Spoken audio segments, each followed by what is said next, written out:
नरेंद्र मोदी ने कमल का चिन्ह दिखाया था तब कांग्रेस पार्टी ने बड़ा बवाल खड़ा किया था, लेकिन अब कांग्रेस अजय राय का बचाव कर रही है तो बीजेपी इस वक्त उन्हें निशाने पर ले रही है। वाराणसी से कांग्रेस प्रत्याशी के ऊपर निशाना साधा जा रहा है। उधर एनसीपी नेता तारिक अनवर ने अजय राय के मामले पर कहा कि अगर अजय राय ने चुनाव चिन्ह का प्रयोग किया है तो कानून सबके लिए बराबर है, इसलिए चुनाव आयोग अजय राय के खिलाफ कार्रवाई भी करेगा।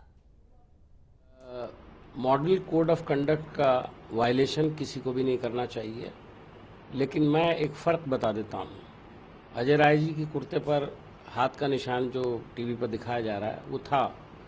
अब वो अंदर गए या नहीं गए मुझे नहीं मालूम, उस टाइम था या नहीं था। लेकिन अहम बात ये है कि आज भारतीय जनता पार्टी के लोग अभी टीवी चैनल्स पर कह रहे थे कि भारतीय जनता पार्टी डिमांड कर रही थी कि उनके खिलाफ एक्शन होना चाहिए और उन्होंने कोड ऑफ कंडक्ट का जो है वायलेशन किया है, उसको तोड़ने का काम किया है।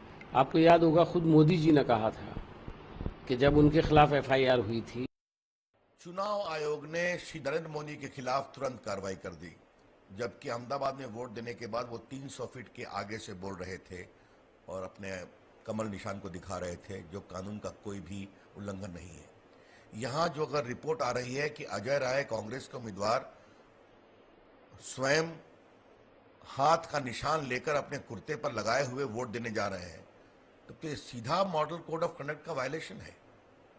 चुनाव आयोग अगर बिना तथ्यों की जानकारी किए कांग्रेस के दबाव में नरेंद्र मोदी जो कल प्रधानमंत्री बनने वाले हैं उनके खिलाफ एफआईआर कर देता है, जो कि पूरा आधार गलत पाया जाता है, तो यहाँ तो सीधा है कि कांग्रेस के उम्मीदवार हाथ का निशान लेकर अंदर गए।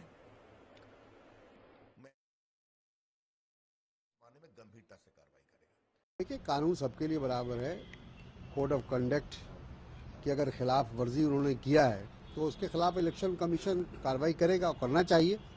कोई भी हो, कानून से ऊपर कोई भी नहीं है। अगर उन्होंने उसका दुरुपयोग किया है और सिंबल लगा के गए हैं या सिंबल दिखाया भी है तो वो गलत है, और मैं समझता हूँ कि चुनाव आयोग इसका नोटिस लेगा।